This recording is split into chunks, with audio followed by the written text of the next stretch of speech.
Dear students, दुनिया भर में एमपॉक्स वायरस के जो केसेस है ये लगातार यहाँ पर बढ़ते जा रहे हैं।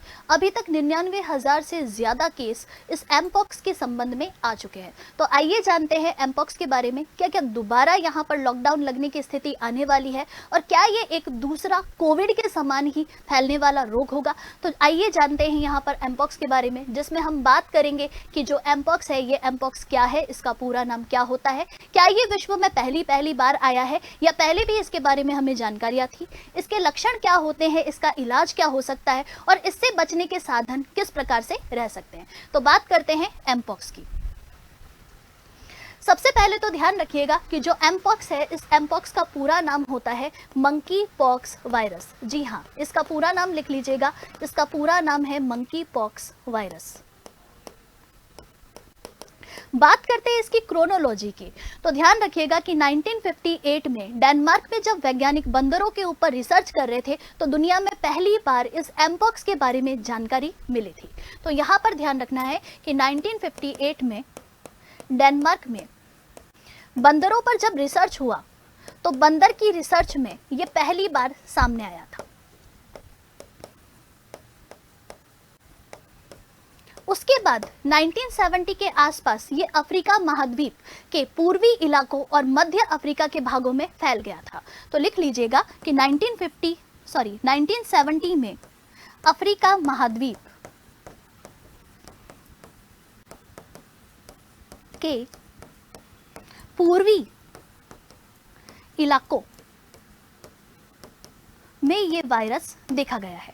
तो आइए बात करते हैं कि जो मंकी पॉक्स वायरस है, ये मंकी पॉक्स वायरस से होने वाला जो रोग है, क्या ये कम्युनिकेबल है या नॉन कम्युनिकेबल है। तो हम कहेंगे कि ये जो रोग है, ये रोग कम्युनिकेबल डिजीज की कैटेगरी में आता है और साथ ही साथ ये एक जूनोटिक डिजीज की कैटेगरी में भी शामिल होता है। तो बात करते हैं पहले जूनोटिक डिजीज की और फिर बात करेंगे यहाँ पर मंकी पॉक्स के बारे में। तो सबसे पहले तो आपको यह ध्यान रखना है कि जूनोटिक डिजीज का मतलब होता है पशुजन्य बीमारियां, अर्थात ऐसे रोग जो मानव में पशुओं के द्वारा आते हैं। इन रोगों को हम जूनोटिक डिजीज के नाम से जानते हैं। तो एक तो पॉइंट यहाँ पर ध्यान रखने हैं आपको कि जो जूनोटिक रोग है, ये जूनोटिक रोग ऐसे रोग है जो पशुओं से मानव में आ जाते हैं। अच्छा, बात करते हैं कि जूनोटिक रोग तो ये है, लेकिन क्या ये कम्युनिकेबल है, अर्थात ये संक्रामक है या असंक्रामक है। तो हम बात करेंगे कि मंकी पॉक्स वायरस वाली जो बीमारी है ये संक्रामक बीमारियों की श्रेणी में आती है। तो आपको यह भी ध्यान रखना है कि ये एक प्रकार का संक्रामक रोग होता है, अर्थात ये रोगियों से स्वस्थ व्यक्तियों तक प्रसारित हो सकता है। ठीक है, तो ऐसी बीमारियों को हम संक्रामक बीमारी के नाम से जानते हैं। अब बात करते हैं कि जो एमपॉक्स वायरस है, इस एमपॉक्स वायरस से जो होने वाले लक्षण हैं, ये लक्षण कैसे होते हैं। तो हम कहेंगे, देखो, सीडीसी के अनुसार एमपॉक्स के होने पर लोगों में कुछ सामान्य लक्षण दिखाई देते हैं, जिसमें बुखार, ठंड लगना, लिम्फ नोड में सूजन, थकान, मांसपेशी और पीठ में दर्द, सिर दर्द, रेस्पिरेटरी प्रॉब्लम और साथ ही साथ यहाँ पर इंसेफेलाइटिस जैसी स्थिति भी हो सकती है। जी हाँ, ये हमारे मस्तिष्क को भी प्रभावित कर सकता है। तो ध्यान रखना है आपको कि ये कोई छोटी बीमारी नहीं है, ये एक बहुत ही खतरनाक बीमारी है, क्योंकि WHO ने इसे हाल ही में ग्लोबल हेल्थ इमरजेंसी घोषित कर दिया है, अर्थात एक ऐसी इमरजेंसी जो विश्व के किसी भी हिस्से में कभी भी कहीं से भी फैल सकती है। तो लिख लीजिएगा यहाँ पर कि ये मस्तिष्क को भी प्रभावित करती है।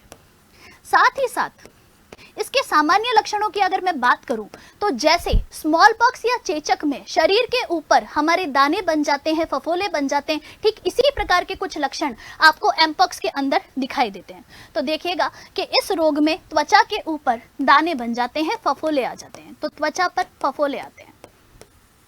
अच्छा, इसके लक्षण कितने दिनों में हमें दिखेंगे। तो कम से कम यहाँ पर 2-3 हफ्तों में इसके लक्षण आपको दिखाई देंगे। तो 2-3 हफ्तों में ये लक्षण हमारे रहने वाले हैं।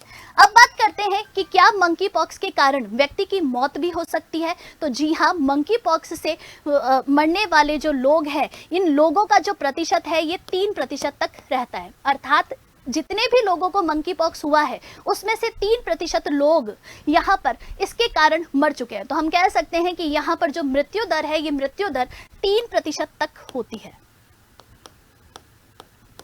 ठीक है, 3% तक होती है। आइए बात करते हैं कि क्या इस खतरनाक बीमारी से हम बच सकते हैं। तो मैं आपको यहाँ पर कुछ बचाव के तरीके बता देती हूँ कि किस तरीके से हम इस बीमारी से बच सकते हैं। तो एमपॉक्स से बचाव के लिए सबसे पहले तो ये जरूरी है कि आपको यहाँ पर एमपॉक्स के लिए वैक्सीन लगाना पड़ेगा। क्या एमपॉक्स का वैक्सीन मार्केट में अवेलेबल है? तो हम कहेंगे कि जो वैक्सीन स्मॉल पॉक्स में दिया जा रहा है, जिसकी खोज यहाँ पर एडवर्ड जेनर ने दुनिया के पहले वैक्सीन के रूप में की है, वही वैक्सीन इस रोग में भी कारगर साबित हो रही है। तो सबसे पहले हमें वैक्सीन लगवाना पड़ेगा। संक्रमित व्यक्तियों से हमें दूर रहना चाहिए, इन लोगों के डायरेक्ट कांटेक्ट में आने से बचना चाहिए, इनके साथ यौन संबंध बनाने से भी हमें बचना चाहिए। और जैसे ही हमें ये लक्षण किसी व्यक्ति में दिखाई दे तो इंडिया के द्वारा, भारत देश के द्वारा दिया गया एक नंबर है, उस पर हमें तुरंत संपर्क करना चाहिए। आइए बात करते हैं अब भारत की क्या रणनीति एमपॉक्स के संबंध में रही है।